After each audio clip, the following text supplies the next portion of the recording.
Welcome back, guys. So today we're going to be talking about Armareforger news, updates, and the roadmap. So there's a lot of exciting things coming soon to Armareforger. Now, I'm hoping the 1.5 will include this new map.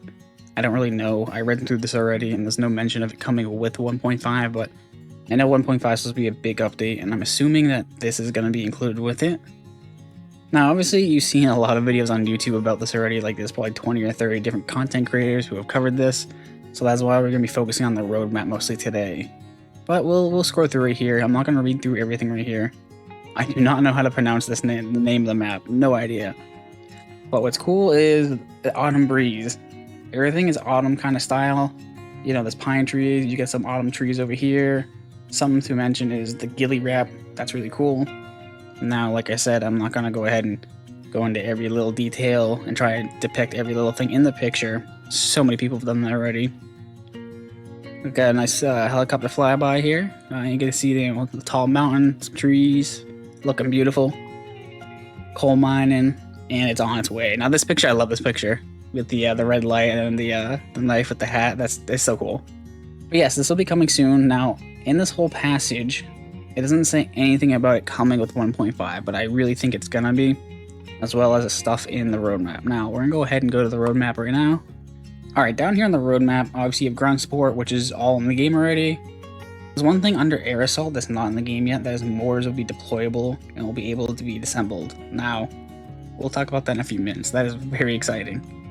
Scroll down further, final strike. So you have anti-personnel mines, you have the electrical system, building mode, and HQ roll. So let's kind of unpack that for a little bit. Let's go back up to the mortars. Will be deployable and will be able to be disassembled. So right now you need a construction truck, some kind of base, or a command truck to be able to place mortars, which isn't a huge deal, but you need some kind of structure, and that makes sense. But having mortars being deployable and disassembled, I'm assuming means you can grab mortars out of the ammunition box, put them in your backpack, or put them in a truck or something, go out somewhere and place it, and then start shooting wherever you want. So that probably means you don't need the construction truck anymore. I mean, you probably still need the construction truck for other things, but if you want to do like a solo run or a two-man buddy run, and you don't want to have to drive a giant-ass truck somewhere, you can fill the back of a Jeep with a ton of mortars in the mortar system itself. You know, pull that mortar out, put it anywhere you want, and just fire at will, which is amazing. It's gonna be a slight game changer right here. I feel like mortars were a big thing when they first came out, and they're kind of dying down a little bit. You still see them played here and there, but mostly at main bases. You don't really see little FOBs or little bases or somewhere on the field someone running a mortar. Maybe on a supply point if they have a construction truck or a command truck, and they make that supply point a forward operating base.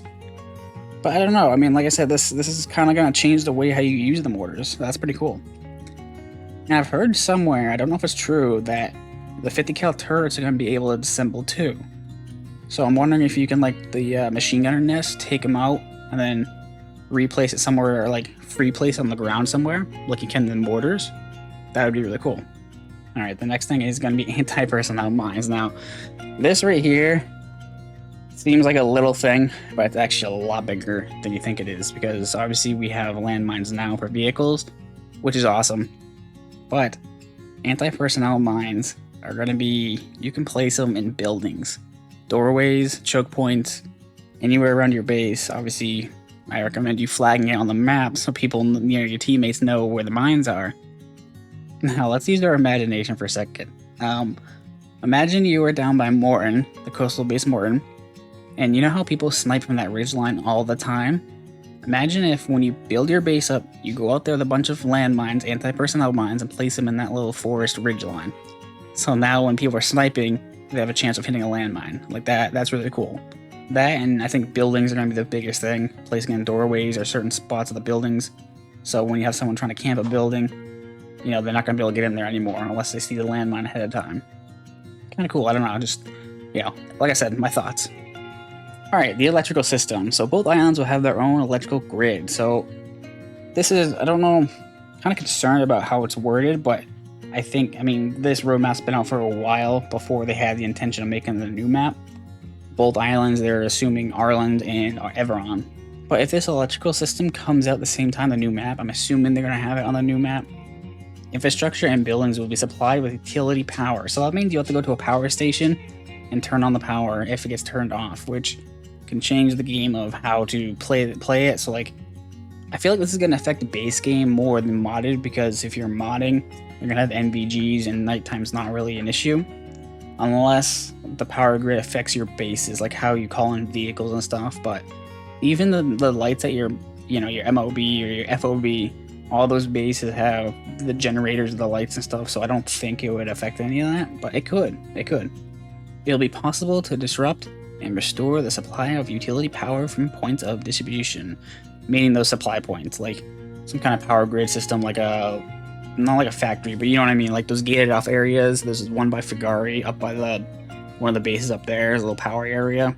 There's multiple of the same ones around the map, so you're gonna have to go to each one. I assume that Figari one will do everything within Figari, so like top side of Figari at the main road, and then down by the main town of Figari as well, like that little side area. So I'm assuming every major like town or city is gonna have their own low power grid system, which is kind of cool. I feel like it'll change the base game a lot. We're gonna save building mode for last. I'm most excited about this. All right. HQ role. I'm not super into the HQ role thing, but some people might like it. So essentially, a command role will be available, allowing for the objectives to be assigned and all the units in the faction. This can go one of two ways, right? So you think of like Hell Let Loose, Squad. You have a command role, someone commanding everybody. It is good because it lets players work together more. But I'm worried about like solo players. There are so many solo players out there. I'm a solo player as well. What if I have my radio off and I'm doing my own thing? If I'm still attacking a base, but I'm doing my own thing and not responding, I don't want to be voted to kick like Squad does all the time. You get voted to kick all the time if you don't pay attention or stuff, you know. One of the reasons I love Arma Reforger is because of the freedom of it. And I don't know, it might be a good thing. We'll see how it is. So this command role itself will pretty much be, like I said, it'll be assigned to the AI unit first, and then you can assign it to a player after. That commanding role will decide different things. Now, it does make sense to have a command role because of the building mode. So the bases will be able to be constructed anywhere on the map, no longer preset locations. So here's the thing. When you load in now, you have all these main bases and these sub bases that you have. When you load in, you're going to have your MOB, and then there's going to be nothing else on the map. So where are your purple bases? I'm assuming one of two things. Either they're going to keep the purple bases preset, but according to this, there is no preset location. So if that's true to that means a commanding role the commander will decide, oh, this base is going to be a purple name base, like a main base. That's the only way I can think of it. And it says building bases will be limited to available supplies and can only occur within a faction's radio signal. Which is really cool too, because that also means you can't just spawn in with a truck of supplies, go to the other side of the map, near the enemy's base, and then just be like, oh, I'm gonna pop up here. No, like you have to build your way up. But it also means you can decide. This is kind of where the imagination and the excitedness comes. Is every match is gonna be different now, because you can place bases anywhere. So. When you get into a match, you might have a base near Montanak or whatever. It could be on one side of Monty, and then next time you play, it could be on the other side of Monty. Or it could be completely in the middle of the woods, or on the beach, or possibly on an island. Now, that gets me excited about the island thing, because if you make a main base on an island, that means the enemy team has to now push that island by using helicopters or BTRs or LAVs to go through the water. That is going to be sick. Now, I don't know if anyone can just go make a base with a construction truck. So this is what's going to happen. You're going to have a construction truck, and like you see them once in a while here and there. But I feel like they were very populated during the mortar update. A lot of people use construction trucks. And then a little bit after that, like around now, you don't really see a whole lot of construction trucks being used. This is going to make it so every base you build is going to need a construction truck and someone running supplies as well. So that's going to be interesting. But my curiosity is, how do you decide if it's a main base? So like, you go and make this base. Is it a purple base, or is it a normal white base? Or is it like you put the base there, it's a white base, and let's say the commander is like, oh, this is going to be a main base now. Like, is this something he decides, or is it something that the player who places it decides? There's a lot of questions, that I have with this stuff, and we'll kind of have to wait to see.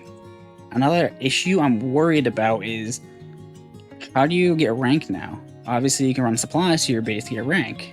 That's obvious, and getting kills. But if there's no main bases, or if there's no preset bases, how do you capture a base to rank up?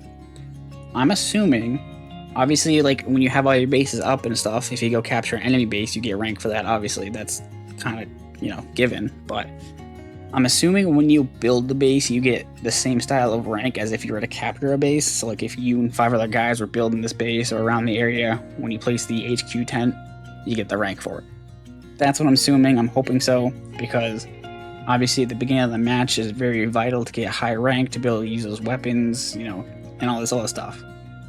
So the three things I'm most excited about is the anti-personnel mines, deployable mortars, and then the base building, because I'm really curious to see where people are going to build their bases. There's going to be this fresh period of time when the game first comes out, like the new update comes out, and no one knows a good spot to put the base unless you go into Game Master and test it. But even then, testing in Game Master, you can only test it against AI, so you don't really know until that update comes out. But I guarantee there's going to be like some sort of meta, where's the best spot to place your base, stuff like that. And if you're interested in seeing some cool spots on the map, like some spots that I think can be really cool to place bases, let me know. I'm going to record a video right after this showing you those cool bases, but let me know in the comments below, if you want to see that video, because I'll do a double upload today. I don't even care, I'll do it. Algorithm doesn't like double uploads, but you know what, I'm excited about this. If you want to see these cool locations, I'll upload that video today, later on. If not, I'll upload in a few days, we'll see, I don't know. But yeah, let me know in the comments what you think about the new map, the new pictures of it. I know I skipped over these pictures really quickly earlier, but that's because so many people have made videos on this and dive into every little detail, and it's like I don't want to just copy and paste what everyone else is doing, so I kind of want to talk about the roadmap more. That's gonna be it today, guys. Nothing super special, just my thoughts, my speculations, some hard info, good news, new maps. Make sure you hit that like button, that subscribe button. I'll catch you guys next time. Peace out, y'all.